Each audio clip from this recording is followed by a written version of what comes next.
Operation നുംഖോറിൽ പിടിച്ചെടുത്ത നടൻ അമിത് ചക്കാലക്കലിന്റെ വാഹനം കസ്റ്റംസ് വിട്ടു നൽകി. ലാൻഡ് ക്രൂയിസർ വാഹനമാണ് വിട്ടു നൽകിയത്. അമിത്തിന്റെ അപേക്ഷ പരിഗണിച്ചാണ് കസ്റ്റംസ് അഡീഷണൽ കമ്മീഷണറുടെ തീരുമാനം. ബോണ്ടിന്റെയും 20% ബാങ്ക് ഗ്യാരണ്ടിയുടെയും അടിസ്ഥാനത്തിലാണ് നടപടി.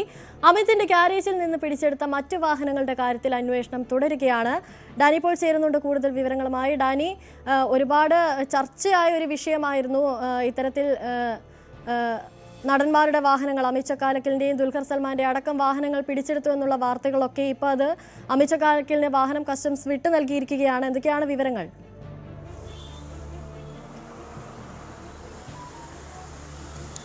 നേരത്തെ ദുൽഖർ സൽമാന്റെ വാഹനം ഇതുമായി ബന്ധപ്പെട്ടുകൊണ്ട് വിട്ടു നൽകുന്നു. സമാന രീതിയിൽ തന്നെയാണ് ഈ നടപടി. അമിത് ചക്കാലക്കൽ നൽകിയ അപേക്ഷയെ തുടർന്നാണ് ഇപ്പോൾ ഇത് വന്നിരിക്കുന്നത്. അമിത് ചക്കാലക്കലിന്റെ വാഹനം വിട്ടുകൊടുത്തിരിക്കുന്നത് ഗ്യാരണ്ടിയും, അതായത് 20% തുക കെട്ടിവയ്ക്കുകയും ബാങ്ക് ഗ്യാരണ്ടിയും നൽകിയതിൻ്റെ അടിസ്ഥാനത്തിലാണ് ഈ വാഹനം ഇപ്പോൾ വിട്ടു നൽകിയിരിക്കുന്നത്. അസിസ്റ്റന്റ് കമ്മീഷണർക്ക്, അതായത് കസ്റ്റംസ് അസിസ്റ്റന്റ് കമ്മീഷണർക്ക് നൽകിയ അപേക്ഷയുടെ അടിസ്ഥാനത്തിലാണ് ഇത് നൽകിയിരിക്കുന്നത്. നേരത്തെ കോടതിയിലേക്ക് ഈ കേസ് എത്തുമ്പോൾ കോടതിയിൽ നിന്ന് ഒരു അനുകൂല ഉത്തരവ് ഇതുമായി ബന്ധപ്പെട്ടുകൊണ്ട് ദുൽഖർ സൽമാൻ അടക്കമുള്ളവർ സമ്പാദിച്ചിരുന്നു. കാരണം മറ്റ് തടസ്സങ്ങളില്ല എങ്കിൽ വ്യവസ്ഥകൾക്ക് വിധേയമായിട്ട് വാഹനങ്ങൾ വിട്ടുകൊടുക്കാമെങ്കിൽ അത് കൊടുക്കുക, അത്തരം കാര്യങ്ങൾ പരിശോധിക്കുക എന്ന് പറഞ്ഞിരുന്നു. അതേ തുടർന്ന് ദുൽഖർ സൽമാന്റെ വാഹനങ്ങൾ വിട്ടുകൊടുത്തിരുന്നു. തുടർന്നാണ് അമിത് ചക്കാലക്കൽ അപേക്ഷയുമായി വരുന്നത്. അമിത് ചക്കാലക്കലിൻ്റെ ആദ്യ വാഹനമാണ് ഇപ്പോൾ വിട്ട് നൽകിയിരിക്കുന്നത്. ഇനിയും വാഹനങ്ങളുണ്ട്. അത്തരം കാര്യങ്ങളുടെ രേഖകളും മറ്റും പരിശോധിച്ചു കൊണ്ടിരിക്കുകയാണ്. തുടക്കത്തിൽ കസ്റ്റംസ് ഇതുമായി ബന്ധപ്പെട്ടുകൊണ്ട് നടപടികൾ സ്വീകരിക്കുകയും വാഹനങ്ങൾ പിടിച്ചെടുക്കുകയും ചെയ്തിട്ട് വലിയ രീതിയിൽ ശ്രദ്ധ നേടിയിരുന്നു. പിന്നീട് ഇതിൻ്റെ നടപടിക്രമങ്ങൾ ചോദ്യം ചെയ്തുകൊണ്ടാണ് ഈ നടന്മാർ ഇവിടെ കോടതിയെ അടക്കം സമീപിക്കുകയും ചെയ്തത്. തങ്ങൾ നിയമപരമായി വാങ്ങിയ വാഹനങ്ങളാണ്, ഇതിൻ്റെ എല്ലാം തന്നെ രേഖകളും അനുബന്ധമായ മറ്റ് രേഖകളും എല്ലാം തന്നെ തങ്ങളുടെ പക്കലുണ്ട്. ഇതിൻ്റെ ഫസ്റ്റ് ഓണർ എന്ന രീതിയിൽ അന്വേഷിക്കാനുള്ള ഒരു നിർവാഹം ഇപ്പോഴില്ല. കാരണം തങ്ങൾ വാങ്ങിച്ചത് പല തവണകളായി ഉപയോഗിച്ച് കൈമറിഞ്ഞ് വന്നവരുടെ വാഹനങ്ങളാണ്. വളരെ വർഷങ്ങളായി ഇത് രാജ്യത്തെ നിരത്തുകളിൽ തന്നെ നിയമാനുസൃതം ഓടിക്കുന്ന വാഹനങ്ങളാണ്. അതിൻ്റെ തുടക്കത്തിലുള്ള ഒരു RC ഓണറെ സംബന്ധിച്ച കാര്യങ്ങളൊന്നും ഇപ്പോൾ ഇതിൻ്റെ ഏറ്റവും അവസാനഗതിയിൽ ഉപയോഗിക്കുന്ന തങ്ങൾക്ക് ചോദിച്ചാൽ അതിന് പരിമിതികളുണ്ട് എന്നതടക്കമുള്ള കാര്യങ്ങൾ ചൂണ്ടിക്കാണിച്ചു. കാരണം അത്തരം കാര്യങ്ങൾ പരിശോധിച്ച് നൽകാൻ മോട്ടോർ വാഹന വകുപ്പിന് നിലവിൽ ഏറ്റവും ആദ്യത്തെ അടക്കമുള്ള വാഹനം ഉടമ ആരാണ് എന്നതടക്കമുള്ള കാര്യങ്ങൾ പരിശോധിച്ച് നൽകാനുള്ള പരിമിതികൾ മോട്ടോർ വാഹന വകുപ്പിന് തന്നെയുള്ള കാര്യം ഇവർ ചൂണ്ടിക്കാണിച്ചിരുന്നു. അപ്പോൾ ഇത്തരം കാര്യങ്ങളെല്ലാം തന്നെ കോടതിക്ക് മുൻപാകെ എത്തിയിരുന്നു. ഇതിനുശേഷമാണ് കോടതി അതിൻ്റെ വ്യവസ്ഥകൾ നിശ്ചയിക്കാനായിട്ട് ആവശ്യപ്പെടുകയും ചെയ്തത്. അതിനനുസരിച്ച് കോടതി നിർദ്ദേശപ്രകാരം കസ്റ്റംസ് ആണ് ഇതിൻ്റെ വ്യവസ്ഥകൾ നിശ്ചയിക്കുന്നത്. കാരണം ഇത് കേസുമായി ബന്ധപ്പെട്ടുകൊണ്ടുള്ള നടപടിക്രമങ്ങൾ മുന്നോട്ട് പോവുകയാണ്. അപ്പോൾ ഏത് സമയവും എപ്പോൾ വേണമെങ്കിലും ആവശ്യപ്പെട്ടാൽ അത് സമർപ്പിക്കാൻ കഴിയണമെന്നതടക്കമുള്ള കാര്യങ്ങൾ ചൂണ്ടിക്കാണിച്ചിരുന്നു. തുടർന്ന് അതിന് ഉപാധികൾ വെച്ചിരുന്നു. അത് ഈ ബോണ്ട് അടക്കമുള്ള കാര്യങ്ങൾ, തുക അടക്കമുള്ള കാര്യങ്ങൾ കെട്ടിവെക്കുക എന്നതാണ് നിർദ്ദേശിച്ചിരുന്നത്. ആ തുക കെട്ടിവെക്കാനായിട്ട് ഈ കേസുമായി ബന്ധപ്പെട്ടുകൊണ്ട് ദുൽഖർ സൽമാനും അതോടൊപ്പം തന്നെ ഇപ്പോൾ അമിത് ചക്കാലക്കലും അടക്കം സഹകരിക്കുകയും അവരത് വ്യക്തമാക്കുകയും ചെയ്തിരുന്നു. ഇതിൻ്റെ അടിസ്ഥാനത്തിൽ ദുൽഖറിൻ്റെ വാഹനം വിട്ടുകൊടുത്തതിൻ്റെ സമാനമായ രീതിയിൽ തന്നെയാണ് ഇപ്പോൾ അമിത് ചക്കാലക്കലിൻ്റെ വാഹനവും വിട്ടുകൊടുത്തിരിക്കുന്നത്. ഏതായാലും ഓപ്പറേഷൻ നുംഖൂറുമായി ബന്ധപ്പെട്ടുകൊണ്ട് ആദ്യഘട്ടത്തിൽ വലിയ രീതിയിലുള്ള നടപടികളിലേക്ക് നീങ്ങിയിരുന്നു. ഇത് വാഹനങ്ങൾ പിടിച്ചെടുത്തുകൊണ്ടായിരുന്നു. പിന്നീട് അങ്ങോട്ട് വലിയ രീതിയിലേക്ക് ഈ നടപടിക്രമങ്ങൾ മുന്നോട്ട് പോയുമില്ല.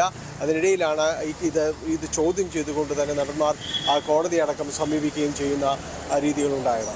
ഡാനി, അതുപോലെ തന്നെ ഈ വണ്ടി തിരികെ ലഭിക്കുന്നതിനായി അമിത് ചക്കാലക്കലിന്റെ കയ്യിലുള്ള രേഖകളൊക്കെ ഹാജരാക്കേണ്ട ഒരു സാഹചര്യം ഉണ്ടായിരുന്നു. അതുപോലെ ഇപ്പോഴും ഈ വണ്ടി ഭൂട്ടാനിൽ നിന്ന് കൊണ്ടുവന്നതാണോ എന്നുള്ളതിൽ അന്വേഷണം തുടരുകയാണോ?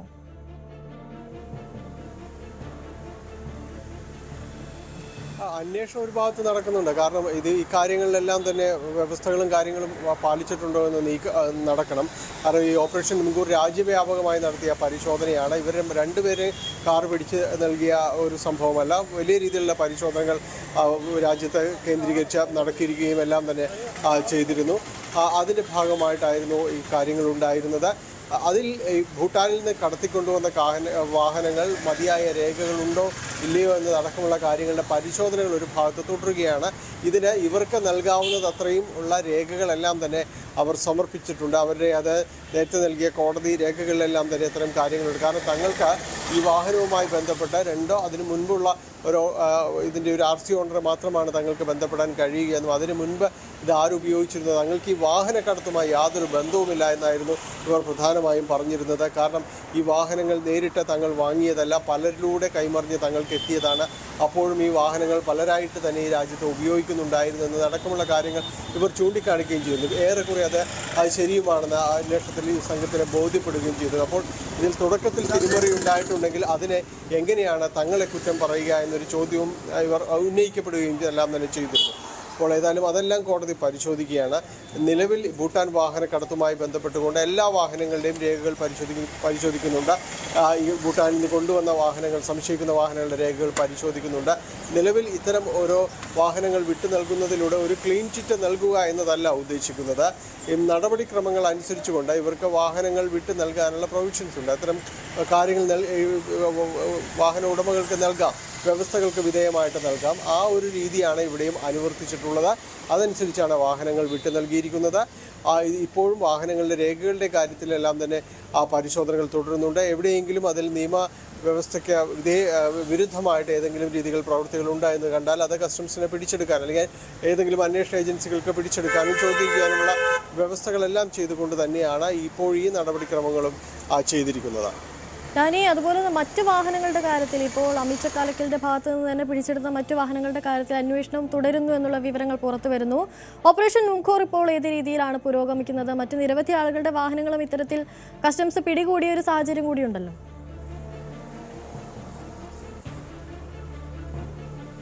കേരളത്തിൽ നിന്ന് അങ്ങനെ നിരവധി ആളുകളുടെ വാഹനങ്ങളൊന്നും പിടികൂടിയിട്ടില്ല. ഇതിൽ ദുൽഖർ സൽമാന്റെയും അമിത് ചക്കാലക്കലിനുമാണ് പ്രധാനമായിട്ടും നടപടികളെല്ലാം തന്നെ നേരിടേണ്ടിരുന്നത്. അവരുടെ വാഹനങ്ങളായിരുന്നു പിടിച്ചെടുത്തത്. കേരളത്തിൽ ഉള്ള വാഹനങ്ങളുടെ ഒരു അവസ്ഥയാണെന്നുണ്ടെങ്കിൽ ചിലരിൽ നിന്ന് വാഹനങ്ങൾ പിടിച്ചെടുത്തിരുന്നു. അവരത്തരം ഈ ഇപ്പോൾ വ്യവസ്ഥകൾക്ക് പിടിച്ചെടുത്ത വാഹനങ്ങൾ കൂടുതലായി അമിത് ചക്കാലക്കലിൻ്റെയും അതോടൊപ്പം തന്നെ ദുൽഖർ സൽമാന്റെയും പക്കൽ നിന്നുള്ള വാഹനങ്ങളാണ് പിടിച്ചെടുത്തിരുന്നത്. ആ വാഹനങ്ങളുടെ കാര്യമാണ് ഇപ്പോൾ പറഞ്ഞുകൊണ്ടിരുന്നത്. അതോടൊപ്പം തന്നെ ഈ നേരത്തെ സൂചിപ്പിച്ചതുപോലെ ഈ വാഹനങ്ങളുടെ രേഖകളുടെ പരിശോധന അടക്കമുള്ള കാര്യങ്ങൾ തുടർന്നുകൊണ്ടിരിക്കുകയാണ്. ശരി, ഡാനി പോളാണ് വിഷയത്തിൽ കൂടുതൽ വിവരങ്ങൾ നൽകിയത്.